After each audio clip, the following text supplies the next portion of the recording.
attention, vos oreilles risquent d'y prendre goût. Radio Pluriel, votre fenêtre sur le monde.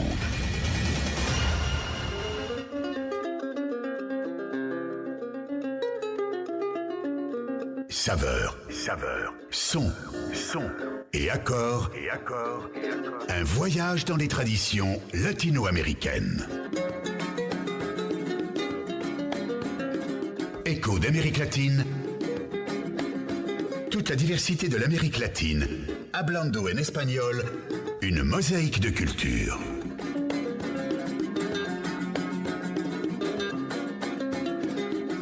Écho d'Amérique latine.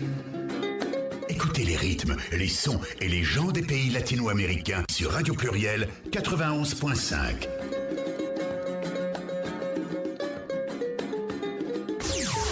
Radio Pluriel sur Internet, radiopluriel.fr.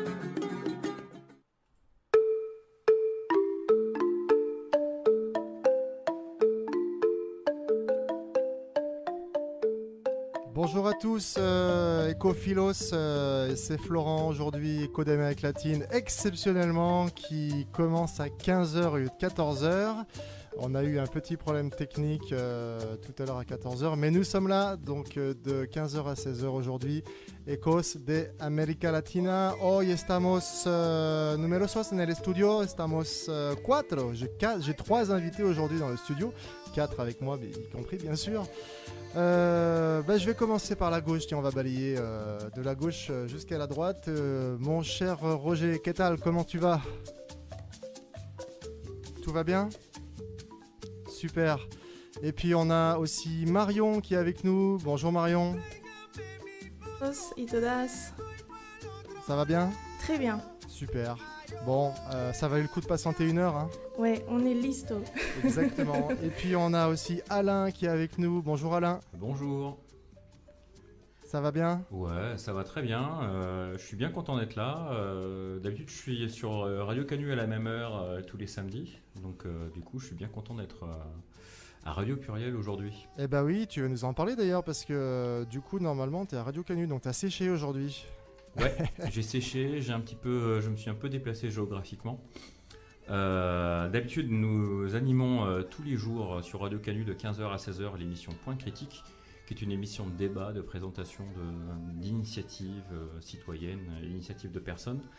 Aujourd'hui, on a été invité par toi en fait à Radio Pluriel. Donc exactement. Très content d'être là. Exactement. Et puis j'avais invité aussi ton collaborateur Camille Pascal, mais qui n'a pas pu venir.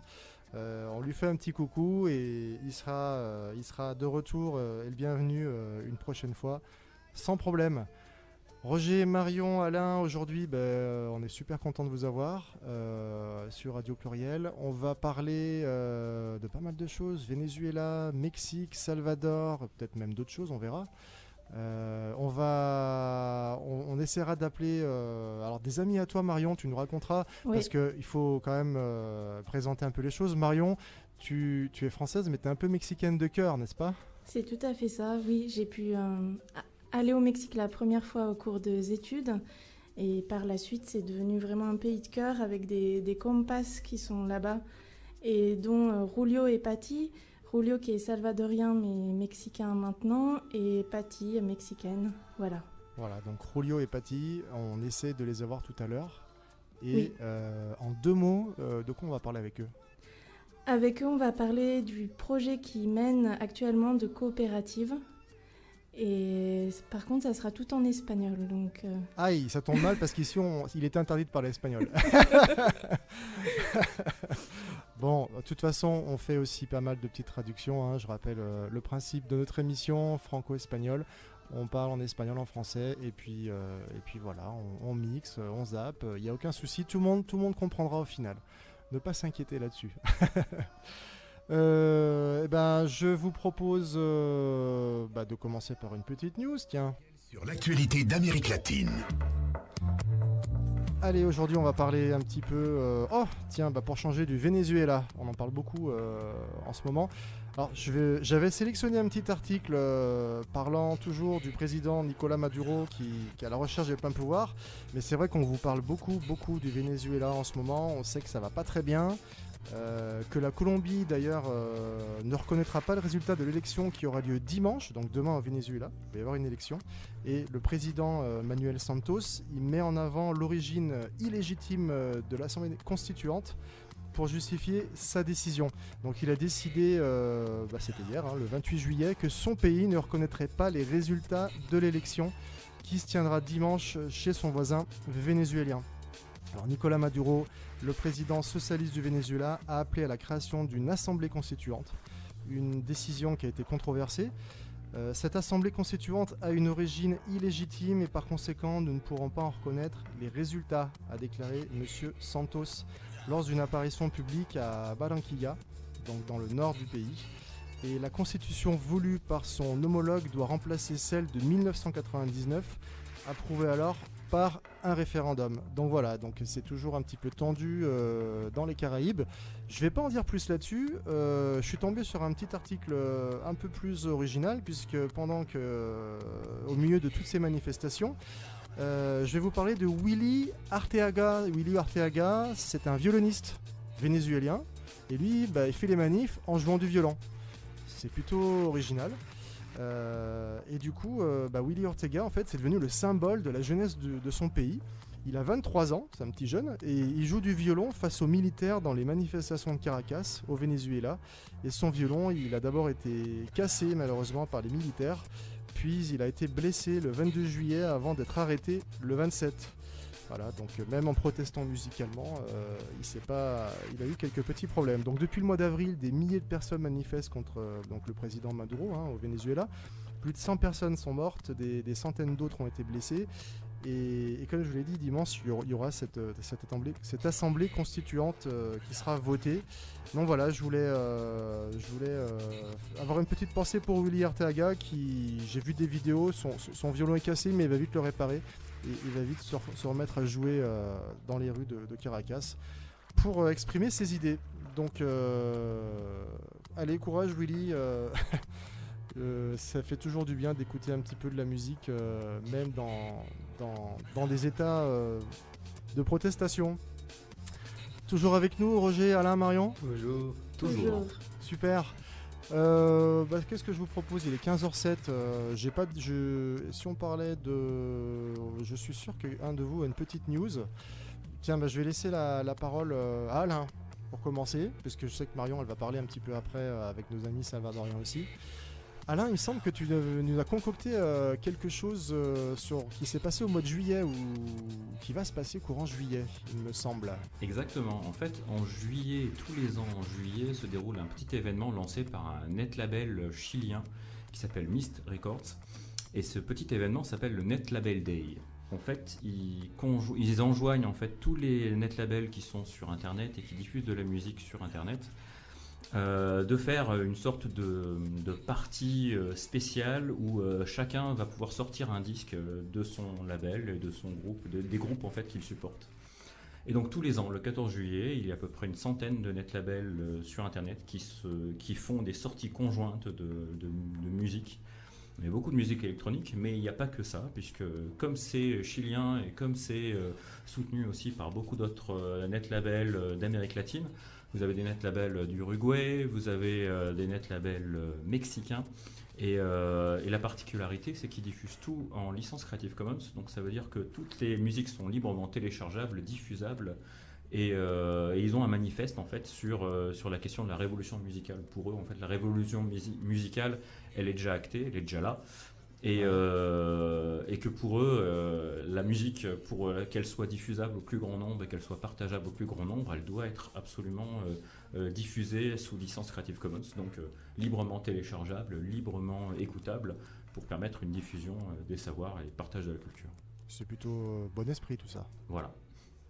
Roger, Marion, toujours avec nous ? Toujours. Alors, Siempre. on me dit sur Facebook qu'on n'a pas entendu le hola de Roger et Marion, c'est normal. Je vous avais pas mis sur on sur le micro. Alors on va faire comme si c'était reparti. Bonjour Roger, bonjour Marion. Hola. Voilà, comme ça, tout le monde aura dit bonjour dans son micro et tout le monde est connecté. Super. Amigos, je vous propose d'écouter justement, pour continuer un peu dans cette petite révolution musicale que nous a introduit Alain, d'écouter Cumbia Boruca. Vous nous avez amené un peu du son, et ben on va se mettre un petit tube et puis on revient tout de suite après pour la suite et on partira au Mexique. Allez, on y va tout de suite. Piquante, romantique, nostalgique ou sensuelle, les sonorités de l'Amérique latine vous enivrent sur Radio Pluriel.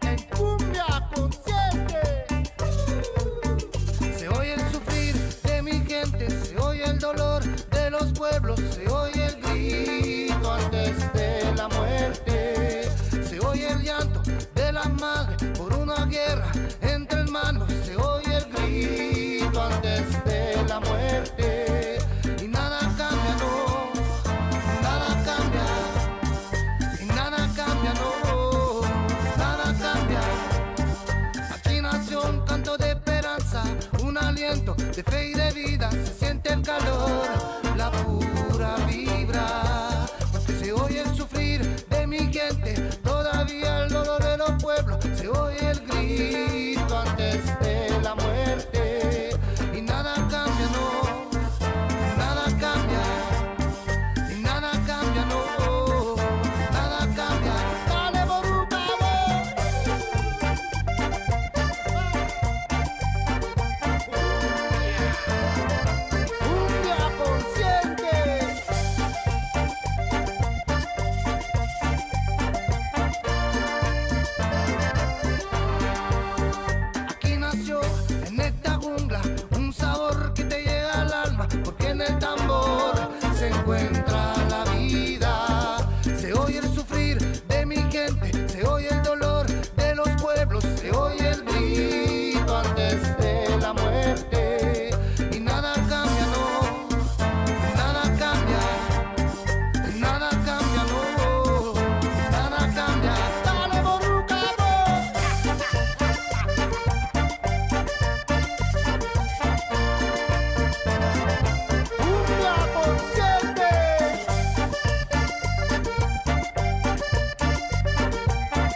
Saveurs, sons et accords, un voyage dans les traditions latino-américaines.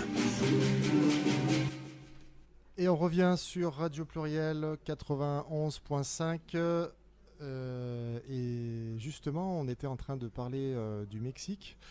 On va appeler Julio et Patty. C'est ça. Donc ce sont des amis à toi Marion que tu as rencontrés là-bas. Hein. Que j'ai rencontrés lors d'un premier voyage. Ils sont artisans de métier. Ils travaillent le bois et la terre. Ils fabriquent des petits objets qu'ils vendent après sur les marchés. Et on a extrêmement sympathisé. Et c'est vraiment devenu des compagnons de route. Ouais, mais alors ils ne sont pas mexicains. Par contre. Alors, Patty est mexicaine, mais Julio a fui la guerre dans les années 80 du Salvador. D'accord. Est arrivé au Mexique, a un petit peu bougé. Il est même allé en Allemagne de l'Est à l'époque. Il est allé à Cuba. Et puis il s'est établi au Mexique pensant qu'il allait rester que quelques mois et au final en rencontrant Patty, ils se sont dit allez, voilà. faisons un bout de chemin ensemble. Et ils ont même 2 enfants maintenant. D'accord. Écoute, on va essayer de les joindre par Skype si notre petite technologie fonctionne toujours. Et puis on va essayer d'avoir Julio en ligne. Hola Julio, estás al aire en Radio Pluriel. Y un gran saludo de parte de aquí de México, de un salvadoreño que está aquí y una esposa mexicana. Sí. Muchas gracias. Sí, adelante, hermano. Sí, entonces, Julio, estás al aire con nosotros. Radio claro. Pluriel es una radio francesa que habla de América Latina y hoy queríamos hablar un poco de ustedes, de su vida, de su producción también, de lo que ustedes hacen. Voy a mezclar un poco el francés, no te preocupes, es para traducir un poco. Voilà, sí, está bien para que sea voilà, la interprétation bien. Exactement, on va parler un petit peu aussi en français pour pouvoir donc raconter un peu ce que Julio fait actuellement. Julio, no sé si tienes preguntas, Marion, pero bueno, voy a empezar. Okay. Julio, ¿cómo aterrizaste en México? Por favor, cuéntanos. Bueno, fíjate que, o fíjense, que yo salgo en 1985. En esa época El Salvador estaba en guerra. Pero antes, quiero informarles pues también y quiero decirles que cuando salgo en 1985, salgo como refugiado para México. Sales nada más con lo que tienes, o sea, que nada más tienes, yo siempre digo que salimos con un costal donde llevas tus tradiciones, tus costumbres, tu forma de vivir en otro país, no sabes a dónde vas a llegar, no sabes dónde está el tronco, dónde está la punta, dónde está nada. Exactement. Unas palabritas en francés. Donc Julio est réfugié salvadorien et il a quitté le Salvador en 85 pour s'installer à Mexico. Te dejo seguir, Julio. Sí, gracias. Luego, cuando ya vienes en tránsito y esto, empiezas a encontrarte, bueno, yo venía saliendo de un país en guerra. El Salvador tuvo una guerra de 12 años que finalizó en enero de 1992. Se firmaron los acuerdos de paz aquí en la Ciudad de México. Y pero en este momento tú sales con un país en guerra, lo único que quieres es salvar tu vida. No importa dónde llegues. Y pues es así como salgo.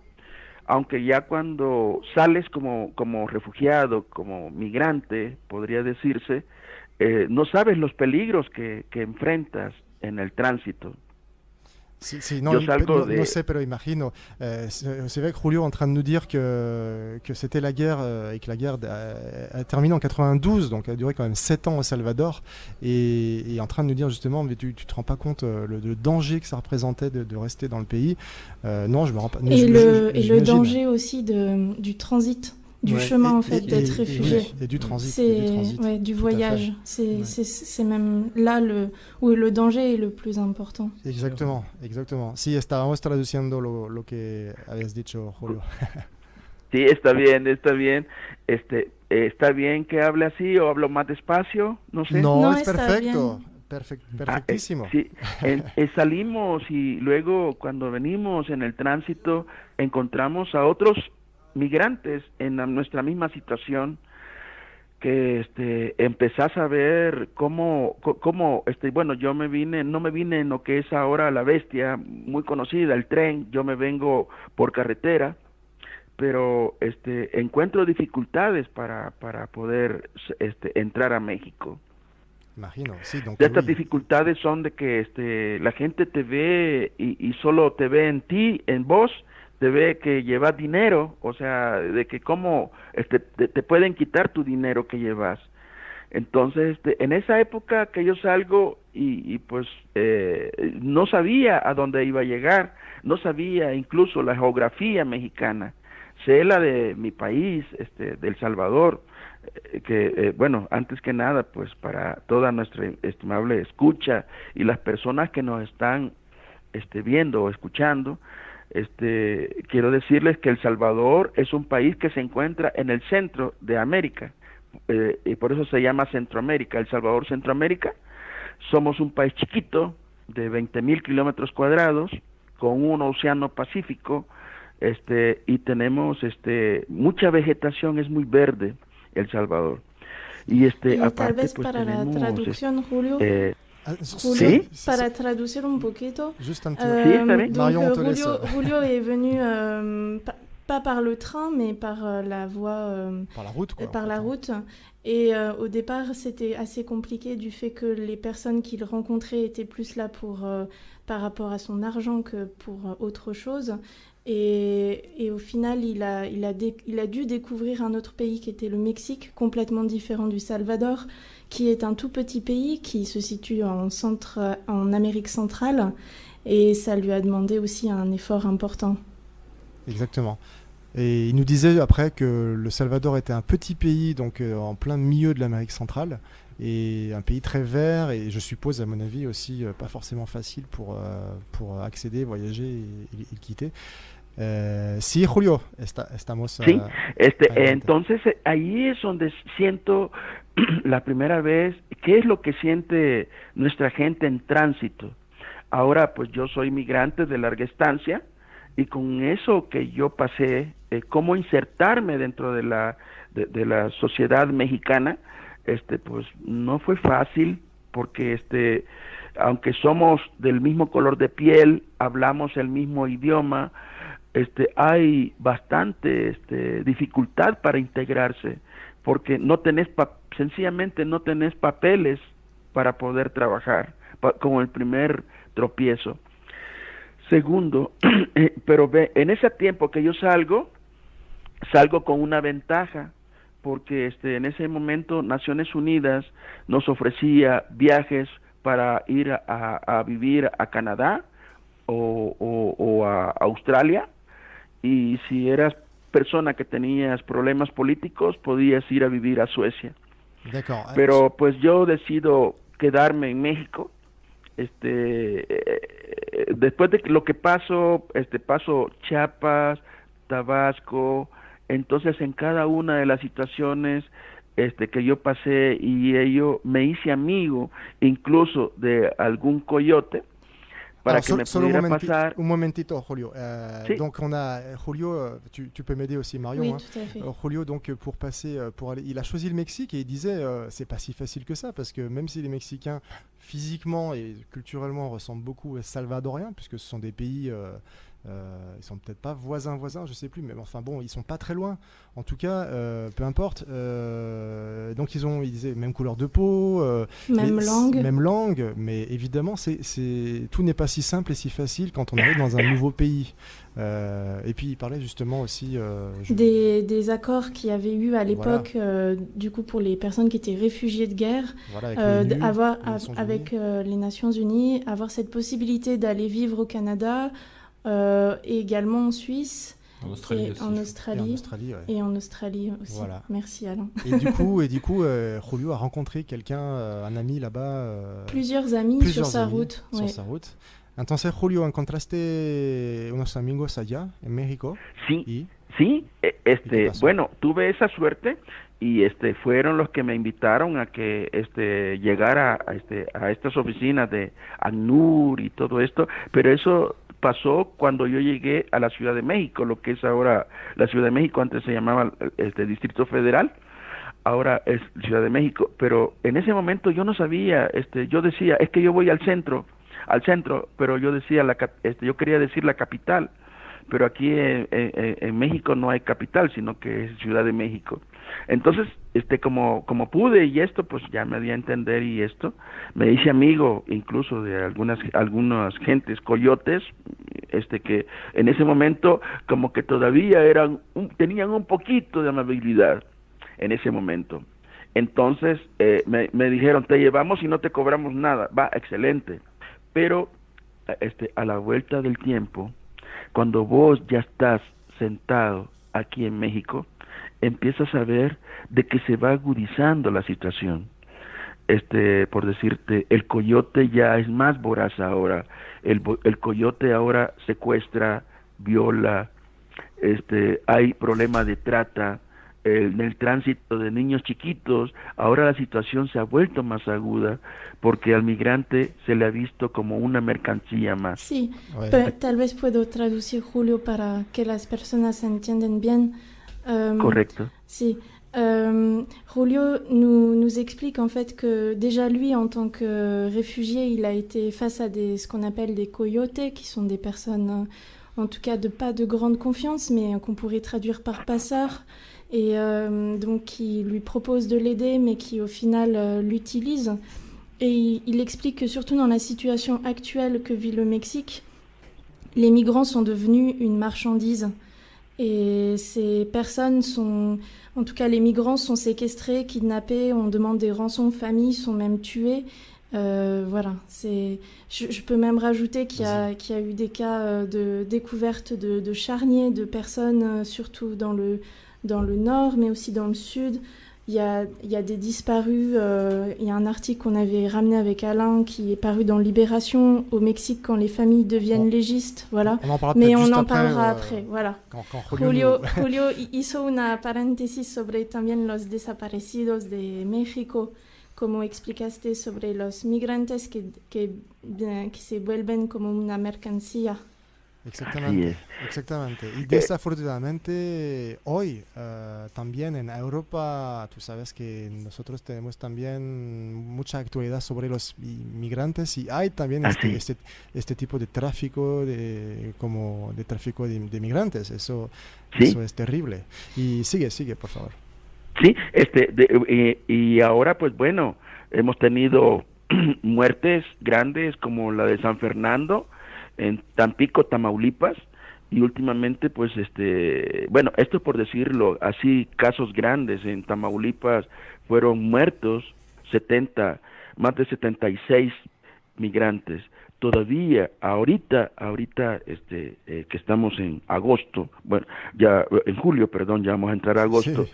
Hay cadáveres todavía de esas muertes que todavía no han sido reconocidos y ahí están esperando de que los cónsules de sus correspondientes países como de Guatemala, de nuestro país, El Salvador, de Honduras, vayan a reconocer estos cadáveres. Y ellos. Se acaba de un tráiler ahorita que acaban de morir 10 personas asfixiadas también allá en Estados Unidos con migrantes. Y así una serie de situaciones que se ha pasado y no dejamos de un lado la bestia, ¿no? La bestia que más que ser la bestia, nosotros le decimos el tren de la muerte, porque cada vez que se sube alguien o muere o sufre amputaciones de miembros de sus cuerpos. Sí, para la traducción, Julio parlait justement de tous ces kidnappings, de ces meurtres qui ont lieu et qu'on découvre ensuite comme des charniers, et qu'on est dans l'obligation aussi de faire appel aux autres pays qui sont le Guatemala, le Salvador et le Honduras, mais d'autres, pour que les pays et les ambassades puissent aussi reconnaître les cadavres. Et il y a une situation au Mexique de ce qu'on appelle la Bestia, qui est un train en fait qui parcourt le pays du nord au sud, et que les Mexicains et les autres appellent le train de la mort, c'est-à-dire que les migrants qui se retrouvent sur ce train se retrouvent morts ou même amputés par le train qui défile à toute vitesse. Voilà. Alors, Julio, vamos a hacer una pequeña pausita musical de 2-3 minutitos y voy a cortar la conversación y te llamamos muy, muy pronto. ¿Te cuelgo ahorita o cómo? Sí, ahorita. ¿Cuelgo y me llamas o permanezco en línea? Te llamamos dentro 3-4 minutos, no más. ¿Okay? Bueno, entonces cuelgo. À toutes. Ciao. Et on va se mettre donc une petite musique pour continuer et on retrouve notre ami Julio tout de suite après. Et la musique, si je ne me trompe pas, est Poetas por Ayotzinapa. Tu te trompes pas, on y va. Voilà, qui est un projet, juste pour dire en 2 secondes, un projet qui a été fait par des artistes de Mexico par rapport à Ayotzinapa et ses étudiants qui ont été assassinés. Écho d'Amérique latine, c'est maintenant.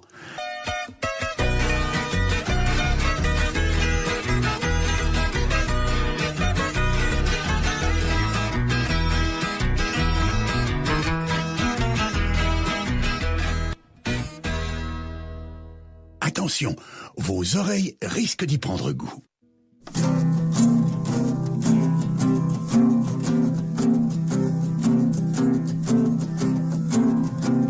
Son nuestros, son de todos, somos ellos, ellos, ellos, ellos, ellos. Vivos los queremos. Quizás solo es que somos todos ellos y nosotros. Quizás siempre hemos sido, pero apenas lo sabemos. Quizás estamos apenas siendo, naciendo.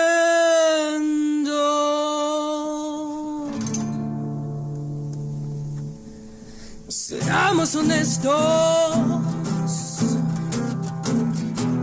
Antes no eran nuestros, ni de todos, eran de ellos, de ellos, de ellos, de ellos.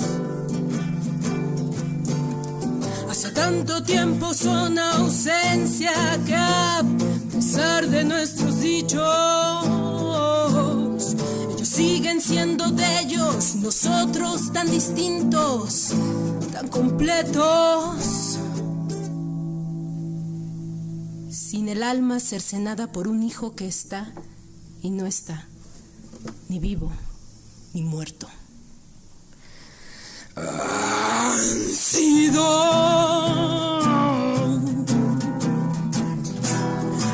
ellos el bosquejo, sin terminar de ser para nosotros, los que interrumpieron, irrumpieron, aquí para decirnos que vamos juntos, vamos siendo. Y si somos honestos, asomados al dolor suyo y que queremos de veras, era siendo nuestro.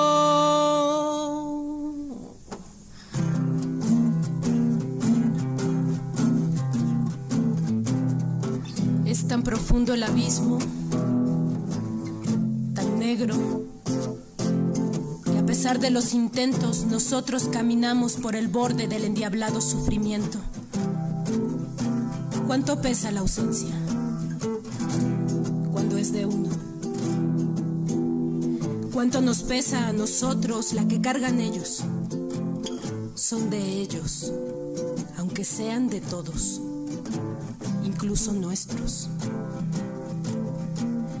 Yo no puedo imaginar ni por un momento el dolor de quienes cavan buscando muertos. No sé qué es pisar la tierra roja sobre fosas en un cerro. ¿Cómo puedo yo escribir lo indecible si es solo de ellos? Écho d'Amérique latine, c'est maintenant.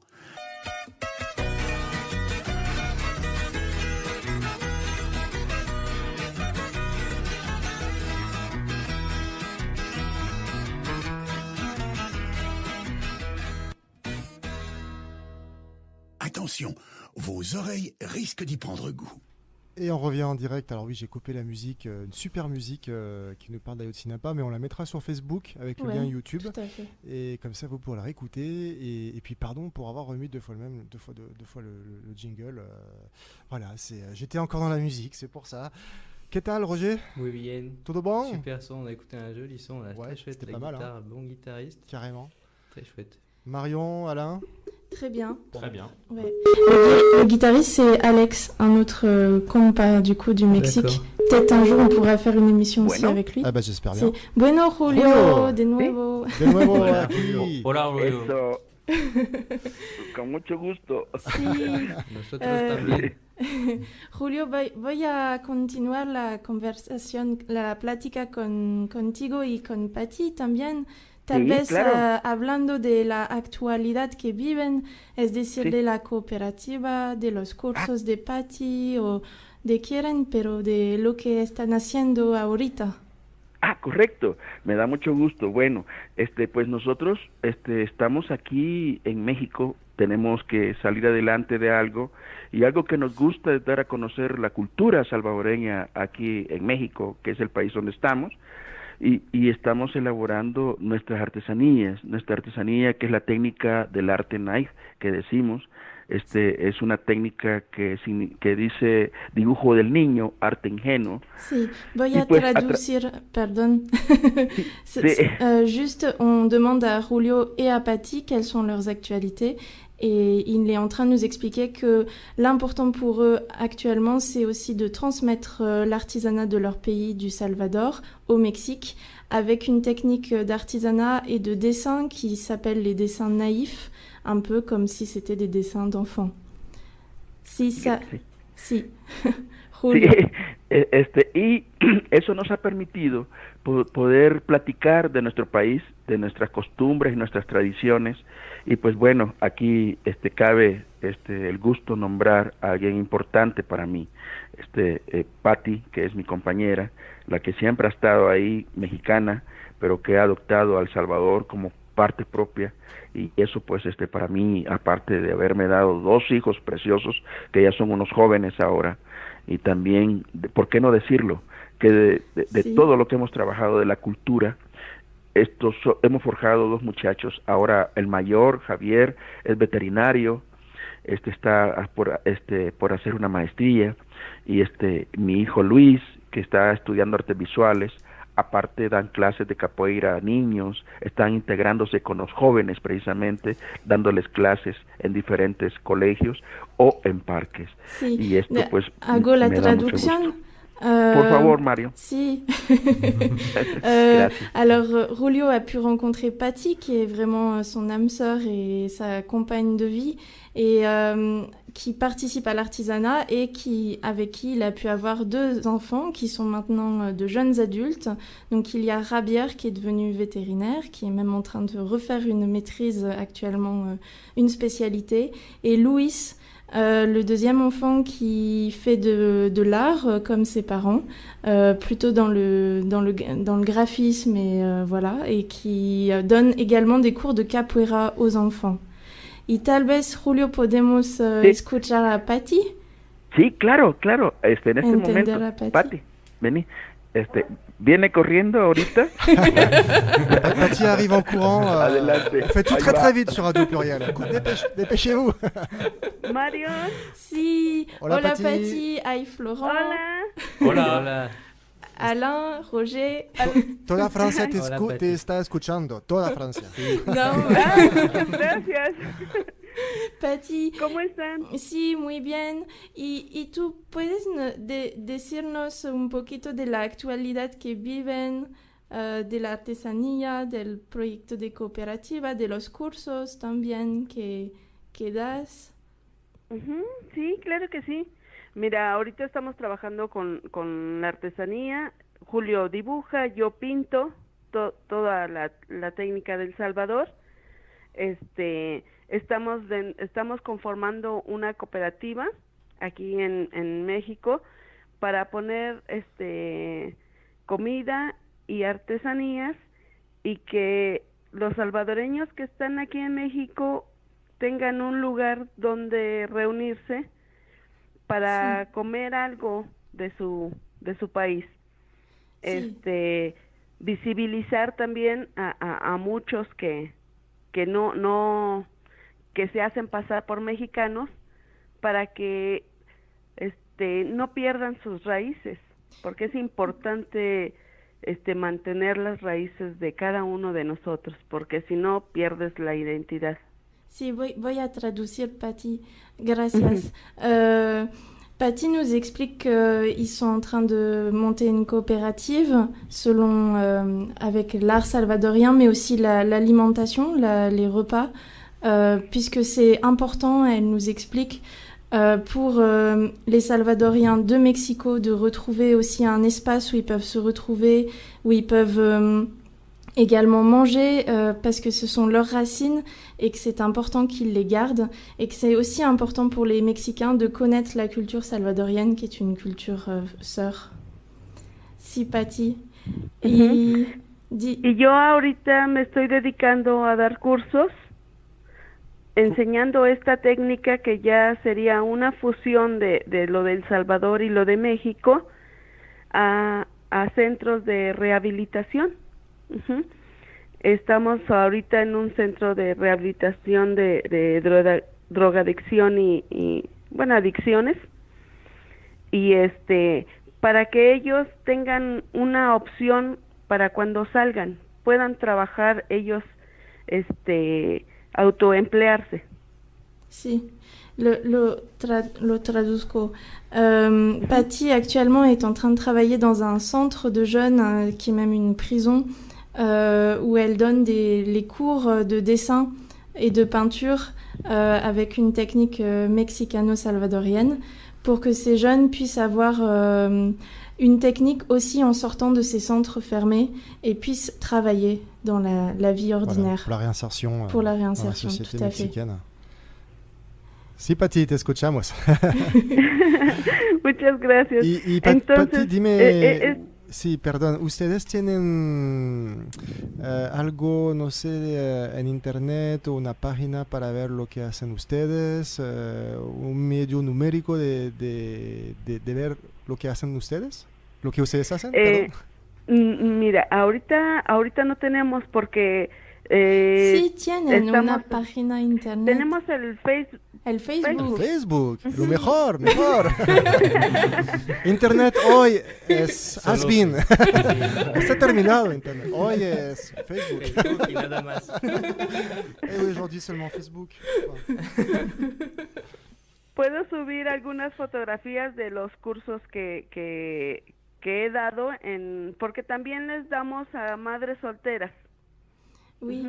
Y a personas de la tercera edad, que aquí en América es muy difícil cuando ya tienes 50 años conseguir un trabajo.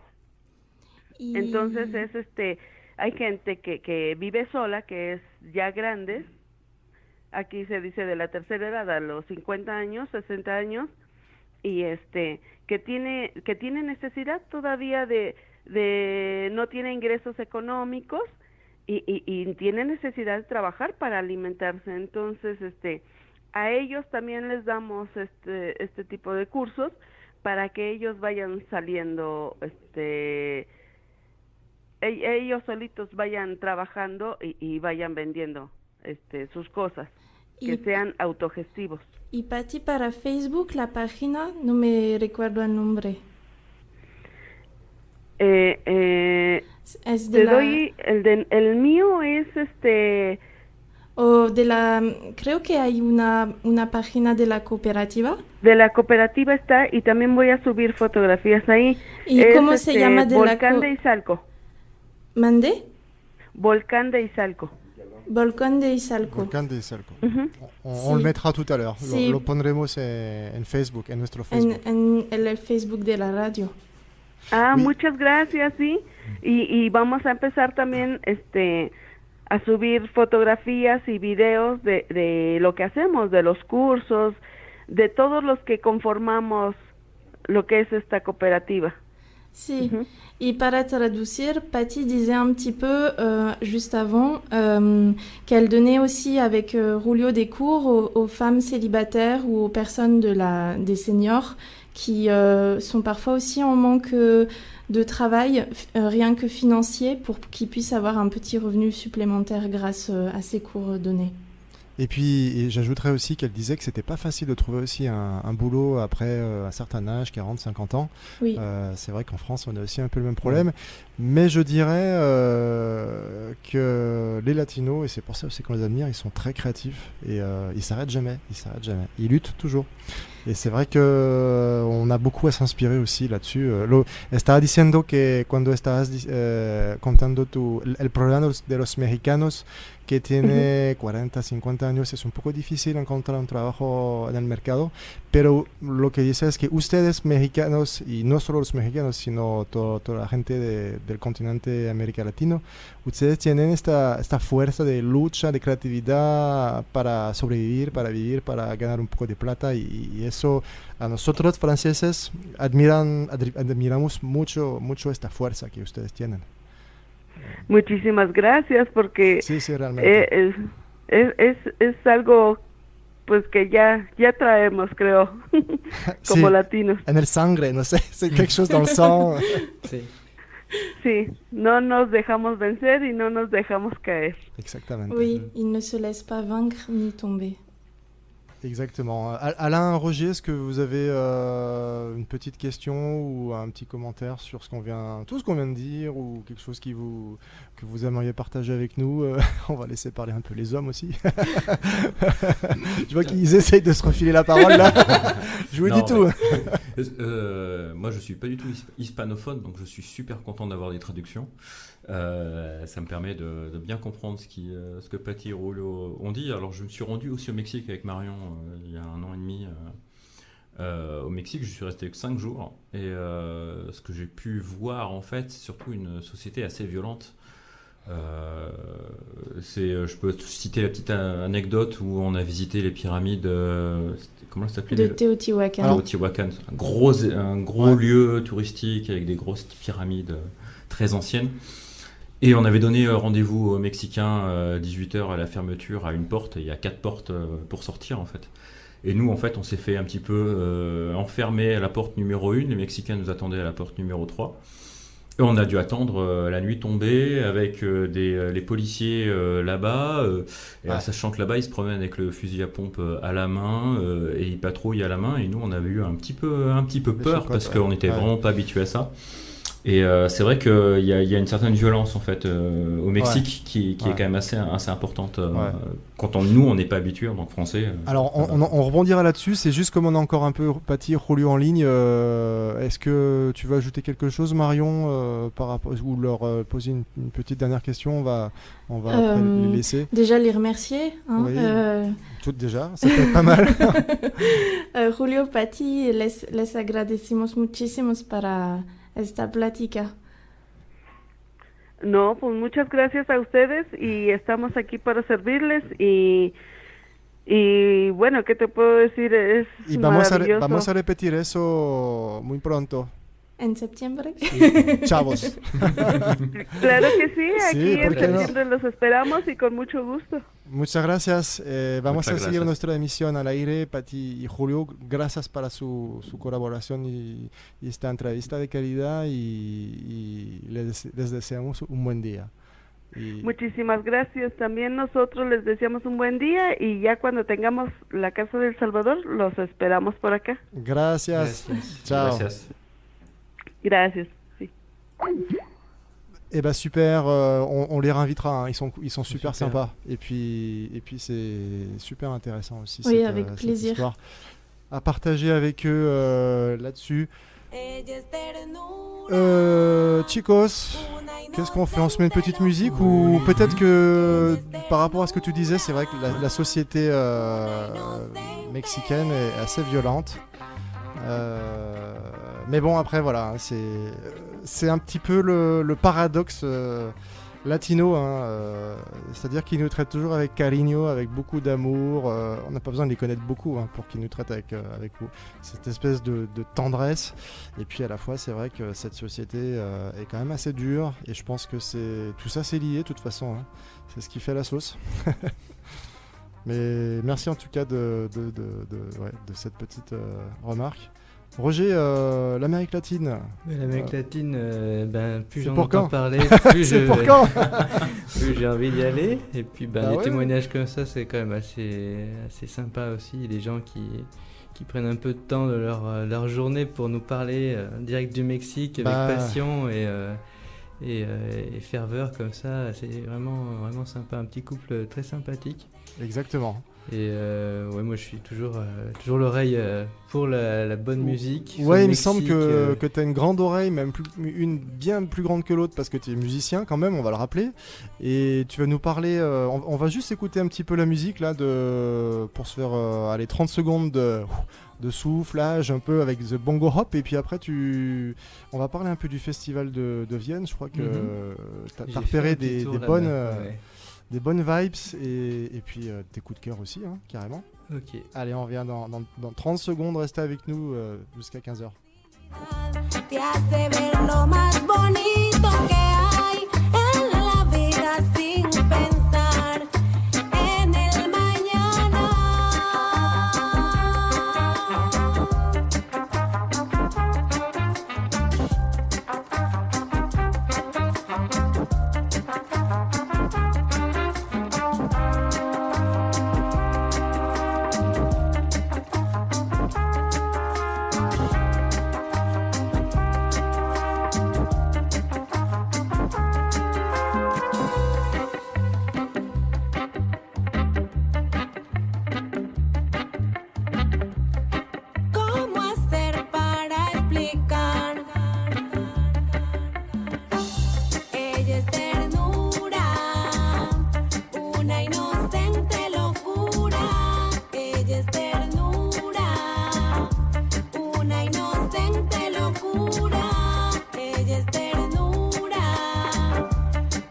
Les rythmes de la musique latine sont sur Écho d'Amérique latine. Écho d'Amérique latine, c'est maintenant. Attention, vos oreilles risquent d'y prendre goût. Alors Roger à Vienne, qu'est-ce qui s'est passé quel a été ton coup de cœur du moment du mois de juillet?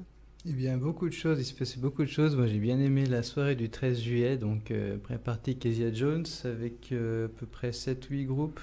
Bexiga 70, aussi des bons Brésiliens. Ah oui. Il y avait... Répète-nous le groupe, Bexiga 70, Bexiga 70. Très voilà. Très bon groupe qui a mis une jolie banderole d'ailleurs à la fin. Tenem Fora, donc Tenem en ce moment qui est... plus ou moins trempé avec Lula, donc ils ont l'actuel président, l'actuel président, et qui apparemment les Brésiliens sont de moins en moins contents. C'est ça. Et puis bien sûr Seu Jorge qui est passé, Seu Jorge que j'aime beaucoup, et qui nous a fait un grand plaisir en reprenant l'album qu'il avait fait pour La Vie aquatique, un excellent film que je vous conseille tous si vous n'avez pas vu, de Monsieur Wes Anderson. Et donc dans ce film, il avait son rôle de guitariste, chanteur. Il a refait du David Bowie en portugais avec ses propres arrangements, plutôt un peu sans biser David Bowie. Ah ouais, alors ça c'est quelque chose. David Bowie en portugais. Et c'est très très marrant, très très chouette, très posé. Et du coup, il a fait sur scène, il y avait une ambiance un peu marine avec des petites palettes, un filet de pêche, une lampe tempête rouge énorme, et puis juste lui et sa guitare. Il a transporté vraiment tout Vienne. Je pense que tous les gens qui étaient s'en souviendront très longtemps. Et Seu Jorge, si vous avez l'occasion d'en écouter, si vous ne connaissez pas encore, je vous conseille très très vivement d'écouter ce monsieur-là. On va écrire tout ça sur notre page. Seu Jorge, Bexiga 70. Voilà, et puis le premier que tu avais dit aussi. Et puis Kezia Jones, qu'on ne présente plus, qui était là aussi en tant que grand guitariste aussi. On vous mettra des petits liens YouTube là, à écouter cet été là-dessus. Eh ben super. Et aussi un groupe que je connaissais pas du tout, Con Brio, qui sont, je pense qu'ils sont brésiliens aussi, avec une patate absolue sur scène, qui sont joués aussi à Vienne juste avant Seu Jorge. Donc voilà. Con Brio alors. Con Brio, voilà. Con Brio, d'accord. Super. Et puis du coup, la prochaine fois, tu viens avec ta guitare? Pode ser, si. Ça, pourquoi pas. Non, en tout cas, écoute Roger, on est très content de t'accueillir ici pour la première fois à Radio Pluriel. Merci à vous. Et puis j'espère que tu renouvelleras l'expérience. Avec grand plaisir. Je t'assure qu'on ne te fera pas attendre 1 heure cette fois-ci. On fera vraiment l'émission à 14h. et puis voilà, on espère retrouver Roger au micro de temps en temps. Si tu veux venir nous faire quelques petites démos musicales ou nous parler d'un ou deux artistes, mais je viendrai. Et passer du son, tiens, je te prête les platines et puis tu te débrouilles, voilà. Non mais voilà, vraiment parce que c'est important aussi de divulguer un peu tous ces groupes qu'on connaît pas tous forcément, et Radio Pluriel en tout cas nous le permet. Notre émission, on essaye de la faire en vous donnant nos petits coups de cœur qui sont pas forcément sur les autres antennes, donc n'hésitez pas, voilà. Agenda tout de suite, c'est parti. Radio Pluriel, radio de découverte. Marion, oui. ¿Qué tenemos como actualidad noticias? Eh ben, una actualidad culturale. Aïe, aïe, aïe. Une actualité culturelle pour les personnes qui seraient à Mexico au mois d'août jusqu'à octobre.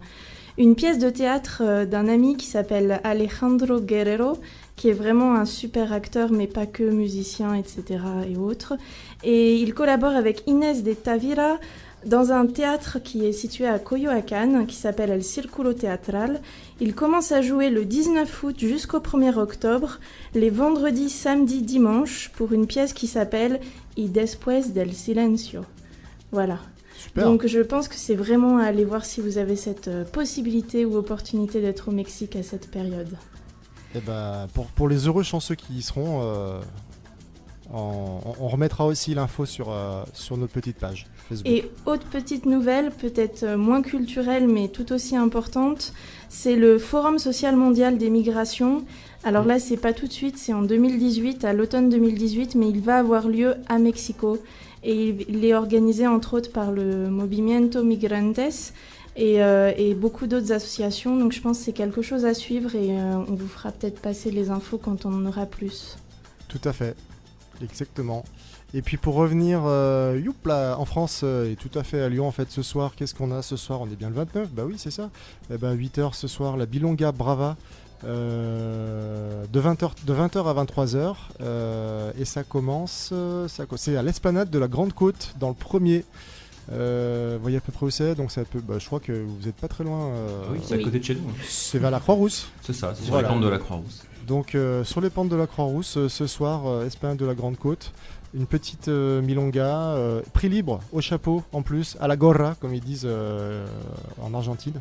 Donc n'hésitez pas à venir faire un petit tango ce soir à Croix-Rousse, de 8h à 11h. Et puis si vous préférez une petite ambiance plutôt colombienne, la semaine dernière il y avait la grosse fête à la Viejoteca, la Pachanguera, et ça continue avec la Cumbia Viva Colombia ce soir. Toujours, et c'est où je l'avais, mais ça va revenir, oui bien sûr, c'est à 8h aussi. Ce soir, et c'est une rue Chappet, ça s'appelle Les Valseuses, voilà, Fiesta de Cumbia. C'est aussi dans les pentes de la Croix-Rousse. Et c'est aussi dans les pentes de la Croix-Rousse, donc au pire on fait les deux. Hein. Ouais, c'est the place to be. Ce soir, the place to be, la Croix-Rousse, la Cruz Roja. Voilà. Écoute, il nous reste une petite minute. Moi, je voulais tous vous remercier, Roger, Marion, Alain, d'être venus et d'avoir pu partager avec nous cette ambiance franco-latine pour la dernière émission de Echo d'Amérique latine de l'été. Attention, revenez en septembre. Hein. On n'y manquera pas. On reviendra. J'espère bien. Et puis juste rajouter aussi que vous pouvez quand même aller danser le mardi soir Kagayeton. Roger, à quelle heure c'est à peu près ça commence à 20h, 20h30. 21h on est bien, il y a des petites animations voilà, un peu avant. Venez à 21h. 21h et ça va être la dernière jusqu'à, je crois qu'ils en remettent une fin août. Et ce mardi, donc le mardi 1er, ils remettent ça et petite pause jusqu'à fin août. D'accord. Et mardi donc Kagayeton, la salsa cubaine à Gailleton. Voilà, dans le deuxième 20h, 22h30. Mais comme dit Roger, venez à 21h, c'est parfait. Voilà. Amigos, on se retrouve bientôt. Merci aussi à Alain et à j'ai un trou de mémoire, tiens. Camille. Oui, mais... Il y a Point Critique. Et un Point Critique hein sur quelle radio déjà? Radio Canus, de 15h à 16h. On discute plein de choses et du coup quand on est là, quand on a envie de faire l'émission parfois, on les enregistre, donc après elles sont disponibles, on peut les réécouter sur notre YouTube, sur notre page Facebook, Point Critique au pluriel, et voilà, et puis n'hésitez pas à nous écouter. Exactement. J'ai l'impression qu'on a encore 2-3 minutes, les amis. Je sais pas s'il y a un petit article ou quelque chose qu'on pourrait partager ensemble. T'avais pas un petit article au chaud à nous présenter, Alain? Alors moi du coup c'est pas des choses qui sont gaies, hein, c'est toujours sur le Mexique et la violence au Mexique. Ouais. Mais, si tu veux, y a pas de souci. On peut en parler 2 minutes. Ouais. Après, remarque après tout ce qu'on vient de dire, c'est vrai que ça va plomber un peu l'ambiance. C'est ça. Mais après je peux en parler d'une manière un peu plus joyeuse, on va dire. Ou en tout cas c'est une initiative gros citoyenne. Défi là. Gros défi. En fait. Allez, je me lance. Allez, se lance. C'est une initiative en fait de maires et de parents de personnes qui sont disparues. Au Mexique, on dit que c'est le pays des 30 000 disparus par an. Ouais. Et donc, il y a beaucoup de gens qui disparaissent. Donc, on ne connaît pas l'identité. On n'arrive même pas à retrouver leur corps. Souvent, on retrouve parfois des charniers ou des fosses communes.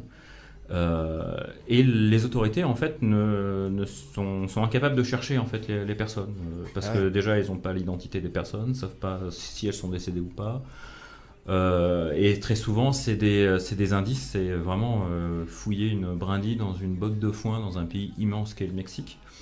Et donc ce sont des associations de personnes, ce sont des citoyens qui ont créé une association et qui essaient de retrouver tous les indices possibles qu'ils puissent trouver pour chercher des indices sur des charniers qui existent au Mexique. Et donc c'est une initiative citoyenne, c'est ça qui est intéressant, et qui donne un petit peu d'espoir dans ce pays si ambivalent. Ouais. On l'a dit déjà.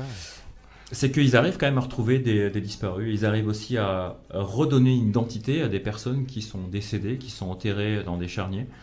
Et c'est ça en fait qui est intéressant, c'est que les disparus à un moment cessent d'être disparus et redeviennent des personnes avec une identité, un passé et une histoire aussi qui est arrivée.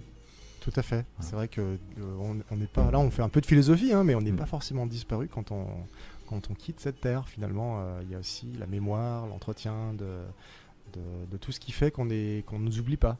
Et ouais. Bah, merci Alain pour cette petite anecdote. Moi, je voulais vous faire partager un petit livre pour l'été. Alors, on va plutôt aller au Pérou. Il s'appelle Aux 5 rues Lima. Et il est d'un monsieur qui est assez connu, qui s'appelle Mario Vargas Llosa. Donc grand écrivain péruvien qui a eu le prix Nobel de littérature il y a quelques années. Et alors ce livre, il est paru il n'y a pas très longtemps. Je crois qu'il est paru en mai, donc il est paru il y a quelques mois. Et en fait, le carrefour des 5 rues, qui donne son nom à l'un des quartiers les plus fréquentés de Lima, c'est en fait le décor d'une brillante comédie de mœurs aux multiples rebondissements, dont le centre étoilé est occupé par un gigantesque scandale politique, médiatique et sexuel. Alors il y a quelques photos compromettantes au début du livre, du chapitre, un maître chanteur, il y a un crime crapuleux, et puis la presse, sa sensation, ne pouvait rêver mieux évidemment, puisque Lima est assez connu pour sa presse à sensation. Il y en a d'autres, je vous rassure. Et le respectable et riche ingénieur Enrique, qu'on appelle Kike là-bas, Enrique Cardenas, mais également des figures de la finance, du show business et même des plus hautes instances du pouvoir, se retrouvent éclaboussés par cette affaire. Et là-dedans, il y a une vaillante journaliste surnommée la Rikiki, parce qu'elle est petite, de taille, qui va essayer de démêler le vrai du faux, et dans une enquête où l'on croise aussi un poète malheureux, un sulfureux directeur de magazine People, et le chef de la police politique du dictateur Fujimori.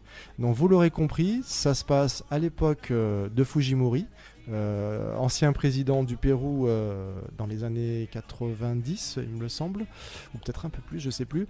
Enfin bref, ce livre, c'est un roman, c'est pas un policier non plus, parce qu'on cherche pas forcément qui est qui a tué ce journaliste, mais en tout cas, on sent que il y a quelque chose qui va pas, et que on va retomber, en fait, on va remonter plus ou moins jusqu'au gouvernement. Et d'ailleurs, Vargas Llosa nous en parle beaucoup, d'un personnage assez obscur qui s'appelle le Docteur. Je sais pas si vous connaissez le Docteur. C'est pas un personnage fictif. Le Docteur, c'est tout simplement le bras droit, le conseiller de Fujimori, du président Fujimori, qui en gros fait un petit peu le sale boulot quand il faut nettoyer un peu les affaires. Donc le docteur, c'était le bras droit de la police de Fujimori, et on sent bien que le docteur il est impliqué un peu là-dedans, mais on ne sait pas jusqu'où. Voilà. Donc c'est un livre assez intéressant, et je vous rappelle au passage que Mario Vargas Llosa, il s'était présenté au présidentiel contre Fujimori, et qu'il avait perdu les présidentielles. Donc c'est vrai que ça ressemble aussi un petit peu à un règlement de compte romancé. Donc voilà, il y a de tout là-dedans. Il y a de la politique, du sexe, du policier. Je vous reconseille, il est sympa ce petit... Moi je l'ai lu en 10 jours, super facile à lire. Aux 5 rues Lima, voilà, Mario Vargas Llosa, et plutôt sympa à lire. Et puis en plus on apprend plein de choses sur le Pérou. Donc voilà. Vous voulez pas un petit livre à recommander, ou quelque chose que vous auriez déjà lu, je sais pas, pour l'été, Roger, Alain, Marion? Avec Marion, on a été en juin voir Manu Chao au Printemps de Pérouge, et on sait qu'il a un nouvel album et il fait une tournée en France. L'Aventura. Et il a en première partie, il fait avec un groupe brésilien dont je me rappelle plus le nom, mais qui est assez chouette, qui met bien l'ambiance. Et la particularité de Manu Chao, c'est qu'aussi il invite souvent des personnes. Nous, quand on y était, c'était à Pérouge, pour le Printemps de Pérouge.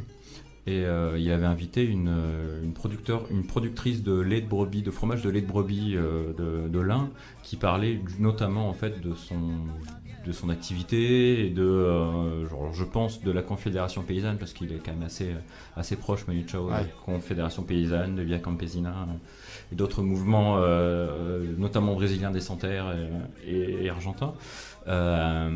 Et je trouvais ça intéressant qui donne la parole justement à ces mouvements-là et à ces personnes qui amènent une autre vision du monde et une vision un peu alternative des choses, quoi. Exactement, c'est vrai. Et donc c'est vrai que par le biais de la musique, de l'art, toujours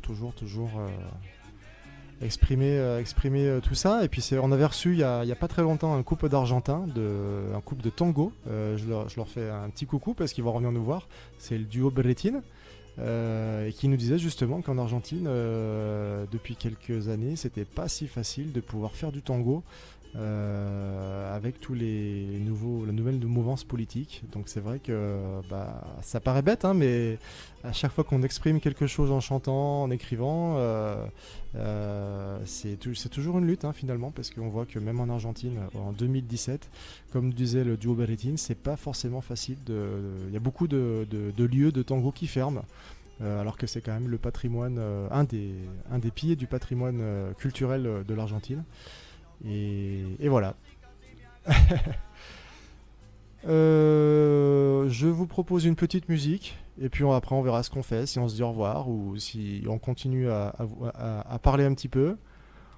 On va se mettre Keto Kumbe. J'ai trouvé ça il n'y a pas très longtemps et ça a l'air plutôt pas mal comme son. Allez, on s'écoute ça et on revient tout à l'heure sur Radio Pluriel. Traigo el sabor, cumbia pa' que estalla. Traigo el ritmo con mi tambor, eso no me falla.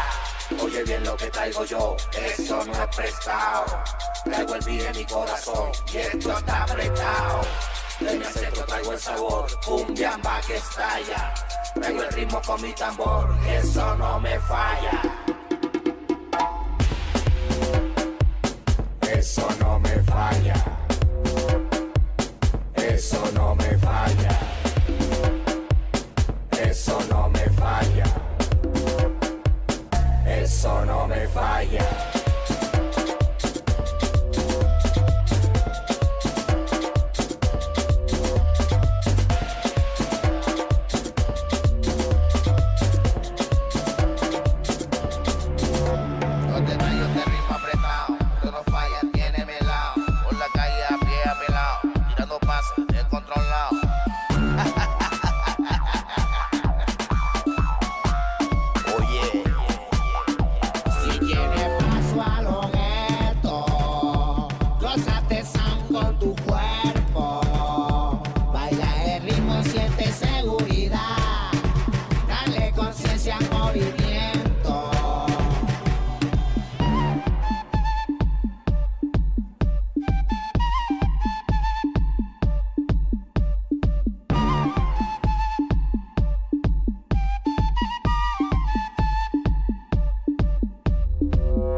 Oye bien lo que traigo yo, eso no es prestado. Traigo el beat en mi corazón y esto está apretado. De mi acento traigo el sabor, cumbia pa' que estalla. Traigo el ritmo con mi tambor, eso no me falla. Este colino que baila, este colino que goza, este colino que baila, este colino que goza. Y el morenita mi falda, este colino que goza. Eso no me falla. Eso no me falla. Eso no me falla. Eso no me falla. Eso no me falla.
ay, ay. Piquante, romantique, nostalgique ou sensuelle, les sonorités de l'Amérique latine vous enivrent sur Radio Pluriel. Et on est toujours là en direct sur Radio Pluriel. Bah oui, finalement, on garde l'antenne. Voilà, on monopolise l'antenne. De toute façon, c'est les vacances et puis comme il n'y a personne, qu'on a un petit peu en effectif plutôt léger, on en profite. Donc on va rester un petit peu encore quelques minutes sur l'antenne. Et si on reparlait un peu qu'on se replongeait un peu dans le Mexique, Marion, Alain et Roger, hein, tu peux venir avec nous. Absolument. Peut-être expliquer un petit peu la rencontre avec le Mexique. Ah bah carrément, ouais. Parce que oui, bien sûr. En tout cas pour ma part, j'ai dit tout à l'heure que c'était une rencontre au départ d'études. C'était des études d'anthropologie. Et je m'étais un petit peu spécialisée dans ce qu'on appelle l'anthropologie migratoire. Et le Mexique, pour le coup, est un pays scientifiquement hyper intéressant à étudier, puisque c'est un pays de flux migratoires, avec des personnes qui arrivent au Mexique, qui en repartent, qui se font expulser des États-Unis ou du Canada et qui reviennent. Donc c'est un pays de transit, de destination, d'expulsion. Et j'en oublie un, mais un pays dynamique en fait. Ça rentre, ça sort, il y a beaucoup de choses qui se passent là-bas. En termes d'être humain, oui. Et toi, qu'est-ce que tu as été faire alors exactement ? Qu'est-ce qui t'a amené au Mexique la première fois en tout cas ? La première fois, c'était déjà cet aspect-là, on va dire, scientifique et anthropologique. Donc je débarque au Mexique sans connaître ninguna persona, personne. Et j'ai pu me rapprocher d'associations au départ qui s'occupent des réfugiés et des migrants. Donc je peux les citer, hein, c'est Programa Casa Refugiados, le programme de la maison des réfugiés, qu'on appelle la Casita, la petite maison. Il y a aussi, et Julio l'a dit tout à l'heure au téléphone, la CNUR, donc là on est dans le Haut Commissariat aux réfugiés, donc on n'est plus dans les associations. Et il y a aussi des services étatiques qu'on appelle la COMAR, la Commission mexicaine d'aide aux réfugiés. Et tout mon travail qui a été fait sur plus d'1 an, travail de mémoire en anthropologie, a été de comprendre et de faire un peu une radiographie de ces différentes structures, sans oublier bien sûr les migrants et les réfugiés, et de voir un peu comment ça s'articulait, comment ça dysfonctionnait, parce qu'on ne va pas dire le contraire, ça ne fonctionne pas. Et tout ça sur du coup un mémoire d'une centaine de pages. Qui est disponible à quel endroit déjà ? Qui est disponible dans une bibliothèque, bien cachée mais trouvable, à Marseille, à l'école des hautes études en sciences sociales. Donc vous allez à la Vieille Charité dans le quartier du Panier, vous entrez dans ce beau bâtiment, vous montez au premier étage et au centre de documentation, vous tournez sur la droite et dans tous les mémoires vous trouvez à Viguier. Voilà. Super. Eh ben écoute, une deuxième lecture pour cet été. Et alors, du coup, tu disais, tu arrives là-bas, tu connais personne, mais ça, j'ai envie de dire, en Amérique latine, tu connais très vite des gens après, parce que la rencontre est assez facile. Et comment ça s'est passé alors tes premiers jours au Mexique ? Oui, les premiers jours au Mexique et à Mexico. Donc déjà, c'est particulier. Mexico, c'est un monstre comme ville, une mégalopole. Je me suis dit, mais comment je vais arriver à faire quelque chose dans cette ville immense je me retrouvais au milieu d'une rue, là, avec toute la chaleur ambiante et en parlant très peu espagnol à l'époque. Et accueillie par des personnes qui pouvaient m'héberger 2-3 jours. Je me souviens, je dormais sur le lit de la grande sœur pendant qu'elle était avec ses petites sœurs. C'était vraiment en mode débrouille. Et petit à petit, en fait, on prend les cartes et en mode routard, on essaye de retrouver son chemin et trouver des contacts dans des associations. Et petit à petit, ça se fait. D'accord. Et donc, vous êtes arrivé de fil en aiguille à ce que vous cherchiez finalement Je pense qu'il a fallu un deuxième voyage. Et là, quand on revient, les premiers contacts qu'on a eus font que du coup l'amitié et même le travail, on va dire les compagnons de travail est bien plus sérieux et ça produit quelque chose de bien plus efficace.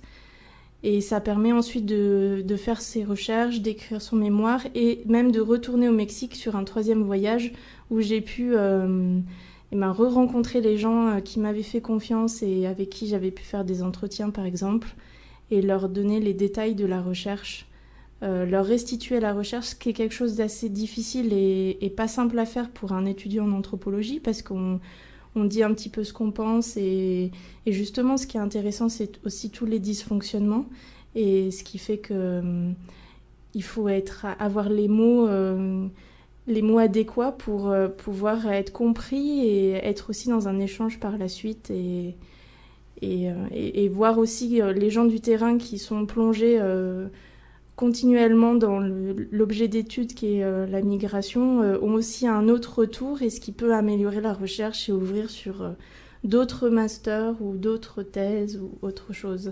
Tout à fait. Et Alain, toi du coup tu es parti aussi au Mexique ? Ouais, je suis parti 5 jours. Alors c'était la première, deuxième et troisième fois de Marion, c'était à quelle époque ? C'était la quatrième fois de Marion. Donc là carrément. Vous êtes partis ensemble la 4e fois. C'est ça.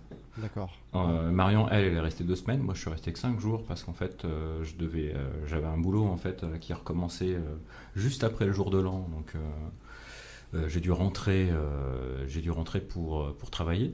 Mais on a passé le jour de l'an dans une famille mexicaine et j'ai eu une expérience, comme je disais tout à l'heure, assez, pour moi en tout cas, assez déroutante. Déjà ne parlant pas espagnol, donc du coup, c'est déjà très déroutant par rapport à la langue. Même si à la fin des 5 jours je commençais à peu près à comprendre des choses mais quand j'essayais de faire des phrases parfois eux ils comprenaient des choses un peu différentes par exemple ils ont quand même compris que je leur avais dit que des écureuils mangeaient des chats en Europe. Je sais pas, c'est une particularité européenne, on n'en parle pas assez. C'est ça. Ça c'est un phénomène. Oui, on fera une émission là-dessus j'aimerais en parler toute une émission. Je me souviens pas quand est-ce que je l'ai dit mais donc voilà, c'est ce genre de choses comme ça. Voilà, on essaye de parler. Moi, j'avais quelques connaissances en italien. Du coup, l'italien, le français, l'anglais se mélangeaient quand j'essayais de répondre en espagnol. Du coup, ça faisait des mélanges assez rigolos. Mais parfois, j'essayais de parler en français. Du coup, ils arrivaient quand même à me comprendre. Enfin, on arrivait toujours un petit peu à se comprendre quand même sur certaines choses. Comme disait Marion, Mexico, c'est une ville assez monstrueuse. Les Mexicains m'ont dit ouais, on va te faire visiter le centre-ville de Mexico, tu vas voir, c'est sympa, on va passer l'après-midi, c'est cool. J'ai vu sur le plan 2 arrêts de métro, je me suis dit c'est cool oui. Quoi, 2 arrêts de métro, c'est comme à Lyon, je fais ça en un quart d'heure, on va se boire un coup quelque part, ça va être tranquille oui. Quoi. En fait, l'équivalent des 2 arrêts de métro, c'est à peu près l'équivalent en 2h30 de marche, voilà, dans la ville. En gros, c'est comme si tu avais fait Lyon d'est en ouest à pied, et là-bas c'est 2 arrêts de métro quoi. Et c'est vrai que c'est quand même assez immense parce que quand on voit après les lignes de métro, si vous voyez sur internet le plan des lignes de métro de Mexico, ouais, c'est vraiment une ville qui est vraiment à taille de géant quoi. Ouais, c'est clair. Donc c'est vrai que cette impression de plus grand. C'est un peu ce qui t'a marqué au départ par rapport à notre petit continent, en fait, notre petit pays. Hein. C'est ça, ouais. Ça marque beaucoup, ouais. Ça. Hein. Comme disait, j'ai fait des études d'histoire et un peu de géographie d'Asie. Et le géographe m'avait dit, une fois, il avait reçu un japonais et il disait l'Europe, en fait, vous voyez très grand, mais en fait, vu de notre côté, en fait, l'Europe, c'est juste une petite péninsule toute minuscule. Et nous, en fait, on a un grand continent avec l'Asie, avec la Chine qui est immense. Et c'est vrai qu'on a une vision très européocentrée, déjà par rapport aux cartes géographiques, tout est centré sur l'Europe. C'est clair. Méridian de Greenwich qui donne le temps universel, il est en Europe. Voilà. Donc on a cette perception-là. Et c'est vrai que je suis assez, moi, en tout cas personnellement, assez intéressé par les différents points de vue. Et ça m'arrive parfois de voir des atlas un peu différents, qui me montrent des points de vue différents. J'ai vu, je crois, à Courrier International qui avait une fois publié un livre sur les cartes des différents points de vue du monde. Donc le point de vue australien est assez rigolo, puisque du coup, c'est entre guillemets à l'envers par rapport à ce que nous on voit. Ils mettent l'Australie en haut, au centre de la carte. Et du coup, ça n'a rien à voir avec la perception qu'on peut avoir de la Terre. On se dit, mince, c'est quoi cet endroit on est sur une autre planète ou quoi? Non, c'est le même endroit, mais pas le même point de vue. Pas le même référentiel, voilà. Du coup, ça change un peu. Il y a une vraie question, quoi. Et puis, du coup, ça me fait penser à cette petite image qu'on voit souvent, où on voit un chiffre sur le sol, on voit 2 personnes. Il y a une personne qui dit ça c'est un 6, et l'autre en face, elle dit non, ça c'est un 9. Et en fait, c'est juste une manière de savoir de quoi on parle et quel point de vue on peut avoir. C'est ça, exactement. C'est vrai que c'est un peu l'impression que ça m'a fait aussi, pas la première fois que j'y suis allé, parce que je suis allé à Cuba la première fois sur l'Amérique latine, mais la première fois que j'ai mis le pied en Amérique latine, au Venezuela, et qu'après je me suis dit allez, je vais aller au Brésil, et que j'ai fait que du bus. Et ben, le jour où j'ai pris le bus et que j'avais un voyage de 36 heures, après on s'en rend même plus compte, hein. Mais c'est vrai que, imaginez-vous 36 heures en Europe, personne prendra un bus pour 36 heures, faudrait être fou. Et j'ai pris ce bus et en fait j'ai juste fait une partie de l'Amazonie jusqu'au nord-est, jusqu'à Salvador de Bahia. Donc j'ai fait, allez, même pas un petit quart de longueur du Brésil. J'ai rien fait quasiment. Mais voilà, en 36 heures, donc du coup on se rend compte un peu quand même qu'on atterrit dans un autre monde en fait. Et pour revenir un peu au Mexique, est-ce que vous comptez y retourner dans un futur proche Oui, après c'est question finance souvent. Oui, c'est sûr. Mais après pour les amis là qu'on a appelés en direct sont vraiment des amis de cœur aussi, comme est le pays, et donc c'est important pour nous d'y retourner.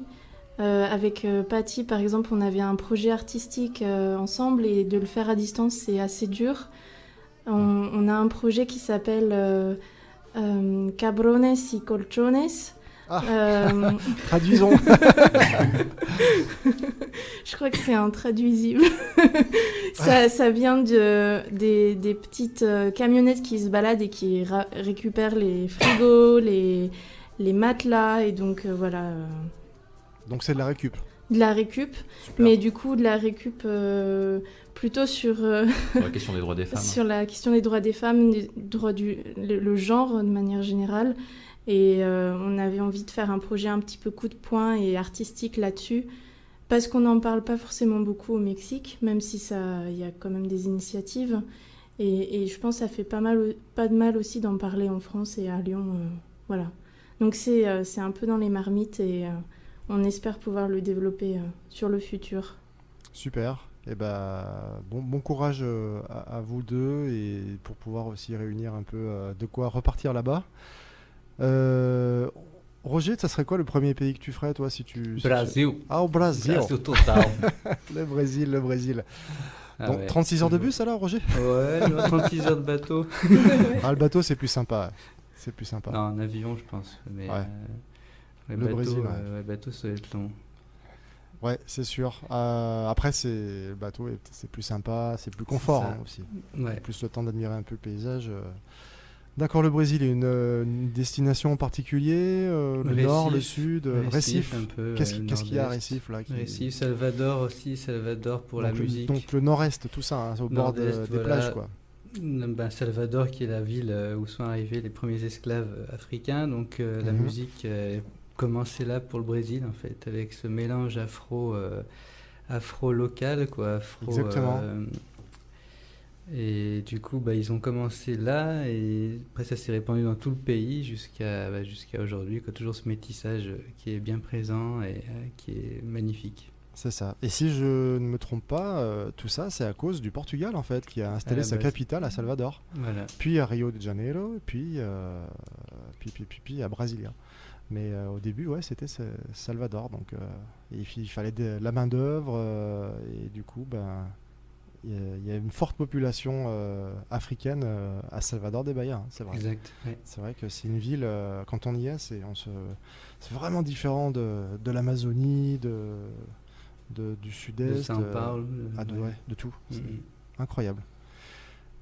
Est-ce qu'on se mettrait pas une petite cumbia buruca ou une poetas Ayotzinapa?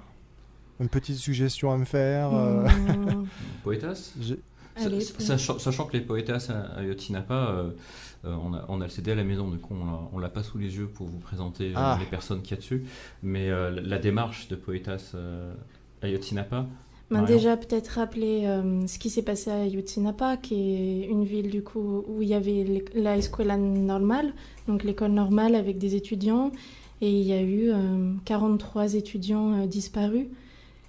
Et ça, c'est tout un symbole déjà des disparus dont on parlait, et puis aussi parfois de la connivence qu'il y a entre État, narco et le reste.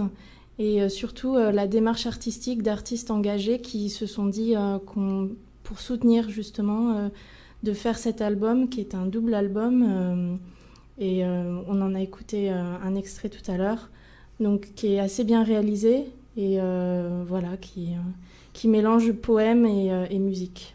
J'avais juste envie de parler du coup un petit peu. L'école normale, en fait, c'est la formation des maîtres et des professeurs au Mexique. Il y a une particularité dans cette école, c'est qu'elle était un peu alternative, on va dire ça, par rapport au pouvoir mexicain. Ouais. Donc il y a une dimension politique qui est un peu plus large que, j'allais dire entre guillemets, juste, mais c'est déjà très lourd déjà, les disparus. Il y a une dimension aussi de contexte politique assez particulier au Mexique, avec les partis politiques au pouvoir et les répressions qu'il peut y avoir. Tout à fait, ouais. Donc on va écouter une musique de Poetas Ayotzinapa. Je mets un petit peu à mon goût ou si. On fait comme ça. Allez, c'est parti. À tout de suite. Me pides hablar de Ayotzinapa. No tengo versos, tengo dudas, lamentos, tengo sufrimiento. Ningún texto puede explicar el dolor de madres sin sus hijos. No tengo poemas, tengo indignación, cólera, tengo desilusión. Tal vez una canción.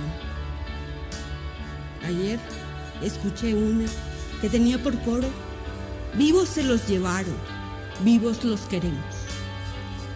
No tengo inspiración, tengo impotencia, coraje, tengo desesperación.